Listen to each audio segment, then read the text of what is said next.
Well, one thing I always, I kind of have a running list of story ideas that I keep and kind of share with my editor. And one source that I've always, when I was a local reporter, I always looked at national investigative reporting projects that I admired and found ways that I could kind of localize them and do them at a local level. And here at USA Today, I'm often looking at local reporting and seeing asking is that something I can nationalize? Is that something a problem someone found at a local level that's a problem in more communities? So that's a long way of saying I noticed that a lot of state level investigations were finding issues with educators who were improperly screened or who stayed in the system despite persistent misconduct.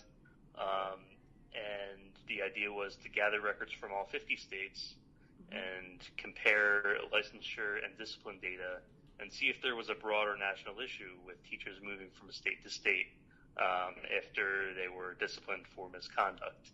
And after a lot of work over more than a year, the data bore that out and showed there was an issue both with teachers moving from state to state, but also gaps and deficiencies in the national screening system that is supposed to take care of that. Yeah. So that's kind of in broad outlines what we found.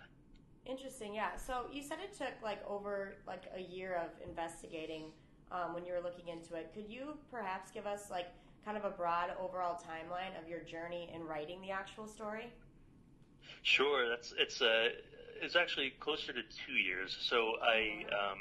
first made the pitch in late 2014 to my editor John Kelly, right when I was hired at USA Today, and he thought it might be a good idea. So in January 2015, I sent out all of our public records requests. So it was two requests to each state education agency, one for the licensure data, one for the discipline data.